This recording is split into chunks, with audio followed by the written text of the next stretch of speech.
मैले भन्ने बेला 45 वर्षमा कमाएको पैसा 45 दिनमै मेरो डुब्यो भन्छु। त्यसपछि त अनि शेयर बजारको विज्ञ को हो भनेर मैले खोज्दै हिँडेँ। जुन व्यापारबाट जसरी जान्छ त्यसरी नआउँछ कि एउटा सिद्धान्त त्यो हिरे हिरेको काट्दा है लोहा लोहेको काट्दा है भन्ने डायलग त्यो मैले सुनिराखेको थिएँ। त्यही डायलग सुन्दाखेरि अब शेयरको ही काट्दा है। मैले पहिलो शेयर कारोबार गरेँ। मैले एनआइसी एसिया नै किने मैले 400 रुपियाँमा। मलाई अलिकति शेयरमा अलि लगानी गर्ने इच्छा जागरण भयो। तर विडम्बनाको कुरा के हो भने म जुन बेलामा म इन्ट्री गर्दाखेरि बैंक अफ काठमाडौँ 1500 थियो, एभरेस्ट बैंक 900 थियो, बांग्लादेश बैंक 3000 थियो, एनआइबिएल 2600 थियो, 2500 चान्चुन एसबिआई थियो। त्यस्तै सबभन्दा महँगो भनेको 3300 चान्चुन स्ट्यान्डर्ड चार्टर थियो। त्यो बेलामा म इन्ट्री गरेँ अनि भन्दै त्यो एनआइसी बैंकको त 850 सम्म पुगेको थियो। मैले 700 सम्म मैले किने।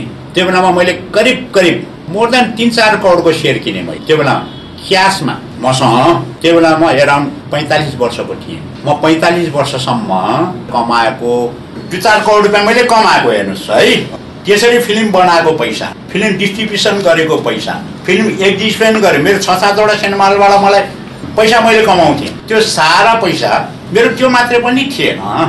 त्योभन्दा अगाडि त हामी नेपालमा सबभन्दा पहिला पटक तपाईँले अहिले जुन रात्रि बस भन्नुहुन्छ नि त्यो नाइट बस नेपालमा सबभन्दा पहिला मैले सुरुवात गरेको। म त जेमा पनि पाएन।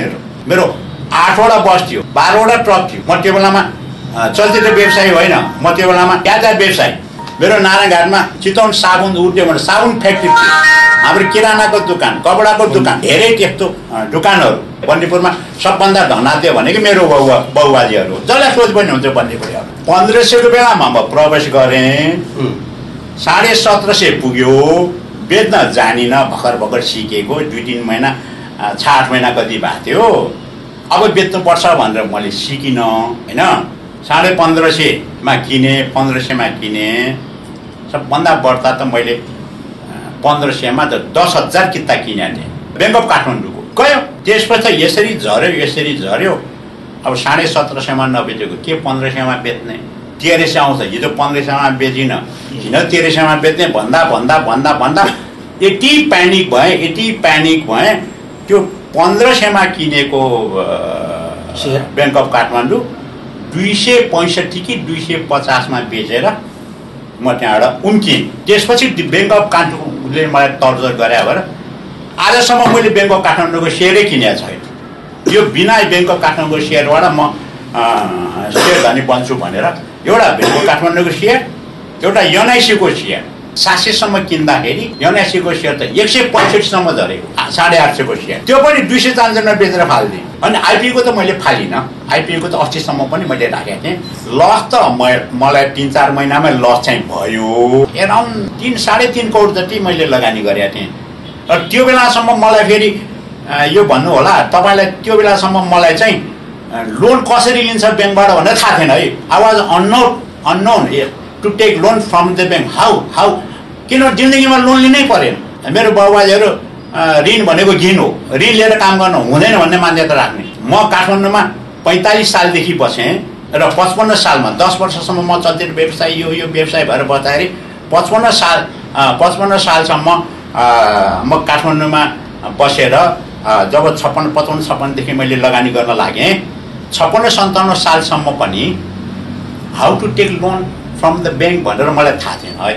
यो क्राइसिस हुँदासम्म मलाई थाहा थिएन। अनि जब यो क्राइसिस भएर डाउनमा पुगेँ भनौँ, डाउन भनेको अब बटम लेभलमा पुगेँ भनौँ न ल, अथवा त्यो बेलामा पुगेपछि मलाई एकदम एउटा नैराश्यता छायो।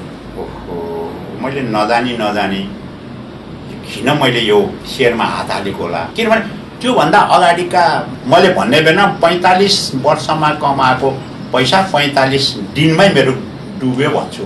45 दिनमा डुब्यो भनेको मतलब within 45 days it became crash. म चाहिँ कहिले पनि हरेस नखाने मान्छे। यदि म हरेस खाएको भए सायद तपाईँहरूले मसँग आजको दिनमा यो इन्टरभ्यू नै लिनुहुन्थेन होला है। मैले के विचार गरेँ भने म 45 वर्षको भइसकेका थिएँ। त्यसपछि मैले के सोचेँ भने अब मैले के गर्ने त। एउटा हारेको मान्छेले, एउटा जीवनमा सङ्घर्ष गरेर हारेको मान्छेले म 45 वर्षको उमेर भइसक्यो फेरि म त्यस्तै किसिमको काम गरेर म फेरि कमाउँछु भन्ने हो भन्दा मलाई फेरि अरू 15 वर्ष लाग्छ 20 वर्ष लाग्छ भन्नुहोस् न अब 20 वर्षसम्म त फेरि मैले त्यस किसिमको फेरि काम दोहोऱ्याएर त्यो पैसा कमाउन त म सक्दिनँ मसँग त्यो क्षमता पनि हुँदैन हिरे को काट्दा है लोहे को काट्दा है भन्ने डायलग त्यो मैले सुनिराखेको थिएँ त्यही डायलग सुन्दाखेरि अब शेर को ही काट्दा है अगर शेयर में अगर जाएगा एउटा सिद्धान्त के हो भने जुन व्यापारबाट जसरी जान्छ त्यसरी नआउँछ के एउटा सिद्धान्त त्यो शेयरमा घाटा भयो स्वाटे घाटा भयो नाफा भयो स्वाटे नाफा पनि हुन्छ जुनसुकै व्यवसायमा तपाईँ जुवा खेल्नु न चौबन्दामा चादर राख्नुभयो चादर कि ख्वाट्टे जान्छ परे पनि ख्वाट्टे आउँछ शेयर पनि त्यही हो यसमा चाहिँ हाम्रो नोसनल लस हुन्छ मैले शेयर किने यो मसँग शेयरको भाउ आज मैले स्ट्यान्डर्ड चार्टर टेबलमा बढ्दा 9000 पुगेको थियो त्यो बेचेन फेरि घटेर 3000 सम्म आयो 4 वर्षको बिचमा त्यसले 3000 को शेयरमा 4 पटक 100% बोनस शेयर दियो नि अनि 4 पटक बोनस शेयर दिँदा 3000 को शेयर 12000 भयो 12000 को 3000 मा बेच्यो भने बाद त्यहाँ 36 लाख भयो 3000 किता 9000 मा बेच्यो भने त्यहाँ 27 लाख हुन्थ्यो होला या 2,70,000 कति हुन्थ्यो होला त्यो सिद्धान्तलाई मैले अपनाएपछि अब शेयरमा लगानी गर्नु टेक्निकल पाटो हेर्ने बाबु त्यसपछि त अनि शेयर बजारको विज्ञ को हो भनेर मैले खोज्दै हिँडेँ जीवन बस्नेत सरलाई मैले गुरु मानेर अनि उहाँसँग मैले परामर्श लिएँ सर म यसरी डुबेँ तपाईँ शेयर बजारको ज्ञाता आजदेखि मैले हजुरलाई गुरु माने अब म कुन ब्याङ्कमा हाल्ने मलाई कसरी उद्धार गर्ने भनिदिनु बक्सियोस् भनेपछि ल 1 हप्तापछि आउनु म सबै बजारको विश्लेषण गर्छु अनि म तिमीलाई भनिदिन्छु भनेपछि 1 हप्तापछि म उहाँ कहाँ गएपछि उहाँले मलाई भन्नुभयो अहिले सबभन्दा इमर्जिङ ब्याङ्क भनेको एभरेज ब्याङ्क हो र यो ब्याङ्कको सेयरमा लगानी गर्यो भने मलाई लाग्छ यो ब्याङ्क इमर्जिङ भएर आउँछ अनि मैले अब यो मसँग त पैसा छैन अनि मसँग ठमेलको मेरो त्यो 1 रो पनि 2 आना जग्गा थियो सेनमाल चलेको जग्गा थियो अनि दीपक फुपाजुलाई चेयरम्यानलाई भनेर मलाई अब जग्गा राखेर धितो राखेर पैसा दिनु पर्यो हजुर अब म त सेयर किन्छु भनेपछि त्यो जग्गा राखेर पहिलो पटक लाइफमा मैले 25 लाख रुपैयाँ त्यो जग्गा राखेर त्यो loan from the bank that is the मेरो first loan mister Deepak Bora he provided me first loan 25 lakh रुपैयाँको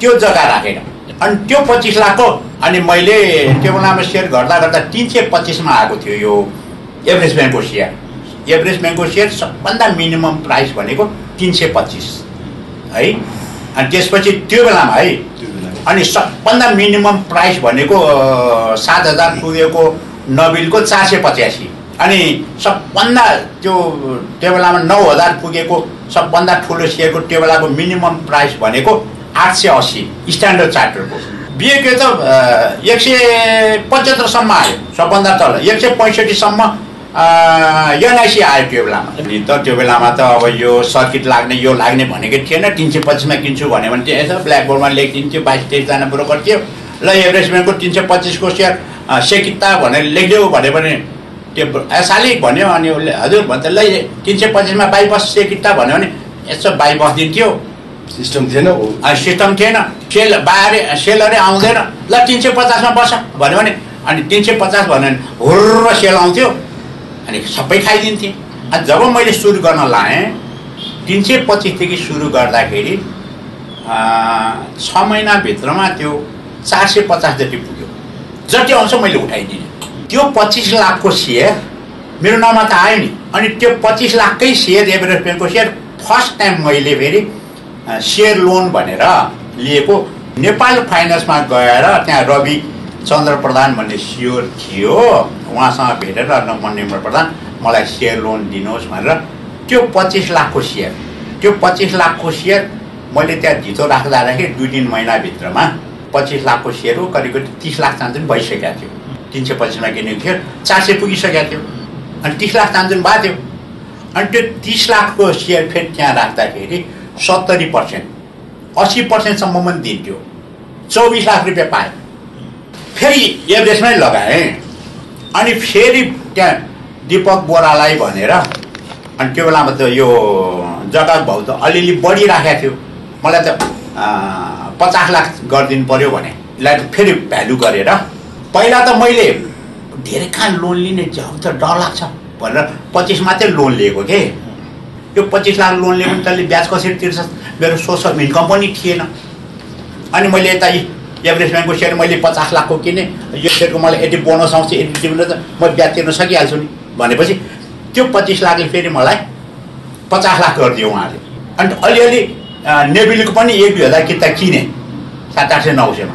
अनि ब्याङ्क अफ काठमाडौँबाट मलाई 10% ब्याज थियो। अनि नेभिल ब्याङ्कले बरु 9% ब्याजमा दिन्छु, 2 करोड दिन्छु भन्यो के।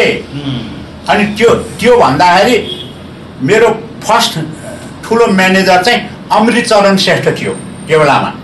त्यसपछि त विदिन ए इयर यता 2 करोड जग्गाबाट ल्याएको 2 करोड। मेरो अरू जग्गा पनि थियो, अरू जग्गाबाट पनि 1-2-3 करोड रुपियाँ मैले लगानी गरेँ होला है। अब त्यसपछि हाम्रो पालोमा आइपिओ हाल्दाखेरि माया दिदी पाउँथ्यो। त्यसपछि त जम्मा 10% डेभलपमेन्ट ब्याङ्क, डिसिबिएल ब्याङ्क खुलियो, अरू ब्याङ्क खुलियो भर्खर।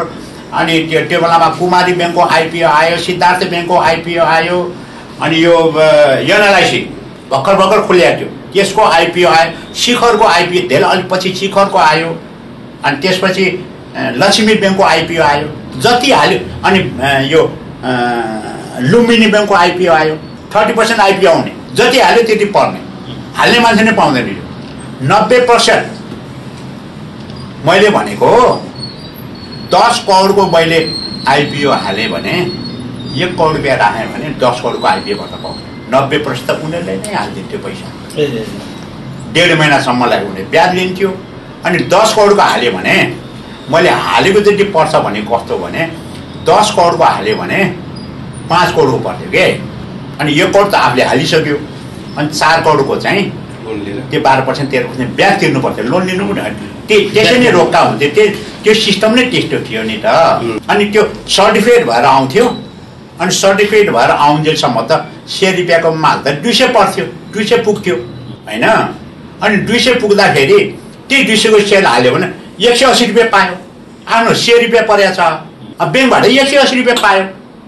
त्यस कारण त्यो बेलामा मानिलिनुहोस् न, मैले 5 करोड लगानी गरे भए मैले 15 करोडको सेयर किने के।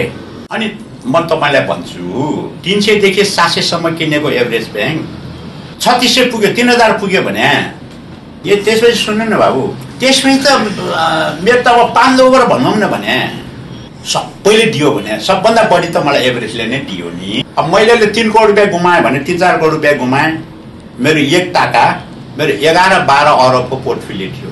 त्यो बेलाको म खेलाडी हो। 65-66मा त म त धनाढ्य भएर म त सेयरै नबेचेर बसेको मान्छे नि। 15-57मा मैले लगानी गरेर 65-66मा मैले अब यो बुल भयो, यो पिक भयो भनेर त्यो 1175-76 कति थियो त्यो भनेर मैले बेचेको भए मैले करोडौँ रुपियाँ या अरबौँ रुपियाँ मेरो ढुकुटीमा जम्मा हुन्थ्यो। र 69-70मा फेरि किन्न गएर 72-73मा को बुलमा फालेको भए अनि डबल ट्रिबल हुन्थ्यो। 65-66 को बुललाई मैले क्याच गर्न नसकेको कारणले गर्दा अझ बढ्छ भनेर बसेको कारणले गर्दा 72-73 को जुन बुल आयो त्यो बेलासम्ममा मैले अब त्यसमा डाउनफल भयो। त्यही बेलामा धनी नेपालमा क्राइसिस भएको, फाइनेन्सियल क्राइसिस भएको, 7-8% रेट अफ इन्ट्रेस्ट 15-16% पुगेको। अनि राष्ट्रले यो अब यो घर जग्गा जमिनमा त्यो रेसियो लगाइदिएको 65% भन्दा बढ्ता घर जग्गा जमिनमा लगानी गर्न पाउँदैन। अब आउने असार मसान्तमा 50%मा झार्नुपर्छ, अहिले आएर 25%मा झार्नुपर्छ भनेर आएको नियम त्यही बेलामै हो। अनि त्यही बेलामा हो सेयर बजारमा लोन लिन नपाउने भनेर राष्ट्रपतिले घोषणा गरेको पनि त्यही बेलामा हो। घर जग्गा राख्नु भने नपाउने, सेयरमा लोन लिनु पनि नपाउने, अनि ब्याङ्कलाई ब्याज कसरी तिर्ने। अनि त्यही सेयर बेच्दै ब्याङ्कले जग्गा बेच्दै ब्याङ्कले कभर गरे होइन र। राष्ट्रपतिको टिएनएमले सबभन्दा बढ्ता मर्का त मलाई नै पर्यो नि। त्यसकारण त मेरो 12-14 अरबको पोर्टफोलियो झरेर मेरो जिरोमा गयो नि म। त्यसकारण त मलाई सेयर बजारको सेयर भन्छ, त्यो टाइटल मसँग छ। मैले यो भाउको सेयर यो भाउमा पुग्छ भन्दा त्यही भाउमा पुग्थ्यो। मैले सेयर बजारमा कुनै पनि सेयरको कुरा नेभीले यति पुग्छ, झाटो यति पुग्छ, त्यो भने दिनगन्ती भएर भनिदिन्थ्यो। 3 महिनापछि झाटो यति पुग्छ, 3 महिनापछि नेभीले यति पुग्छ भन्थे, त्यति नै पुग्थ्यो। यो निर्मल प्रधानले बोलेको यो पुग्छ भनेपछि बजारमा त्यस्तै किसिमको हुइम आउँथ्यो के। सबै ब्रोकरहरू कहाँ निर्मल प्रधानले कुन सेयर किनेको छ भनेर सोध्थ्यो। मैले हाइड्रो किने, हाइड्रोको सेयर बढ्यो। निर्मल प्रधानले लगानी गर्यो, नसोचिकन लगानी गरेका छैन। यसको आन्तरिक कुरो उसलाई थाहा छ, त्यस कारण उसले किनेको सेयर चाहिँ हामीले छुनुपर्छ। ट्रस्ट पत्र बोर्डको अध्यक्षले बोल्दैमा अथवा अर्थ सचिवले बोल्दैमा सेयर बजारको मूल्यलाई कन्ट्रोल गर्न सक्दैन। सेयर बजारको कुरो त समुद्रमा डुबुल्की मार्न सक्ने मान्छेले, पौडन सक्ने मान्छेले मात्रै समुद्रको कुन गहिराइमा सिपी छ भन्ने कुरो थाहा हुन सक्छ। टेक्निकल मान्छेलाई समुद्रको गहिराइमा सिपी छ, त्यो सिपी कसरी टिप्ने भन्ने कुरो टेक्निकल मान्छेले थाहा हुँदैन। उहाँहरू भनेको टेक्निकल मान्छे, हामीहरू भनेको चाहिँ समुद्रभित्र डुबुल्की मारेर यहाँनिर सिपी छ, त्यो सिपी टिप्नेलाई अब म यति दिन लाग्छ भनेर क्यालकुलेसन गर्ने मान्छे हो। हामी त लगानीकर्ता हो। त्यसकारण 6000 पुगेर छोड्छ। ग्यारेन्टी भयो भन्दा 6000 पुग्यो। अनि निर्मल प्रधानले बोले कि सबै कुरो पुग्ने। मैले भनिदिन्थेँ 3 महिनाभित्र एभरेस्ट ब्याङ्कको हो 700 पुग्थ्यो। अब 3 महिनाभित्र एभरेस्ट ब्याङ्कमा 1100 पुग्थ्यो। त्यसपछि 1700 पुग्थ्यो। मैले भने 2200 पुग्यो। अब 2700 पुग्यो, 3600 पुग्छ है पुग्यो। अब झर्छ भने झर्छ।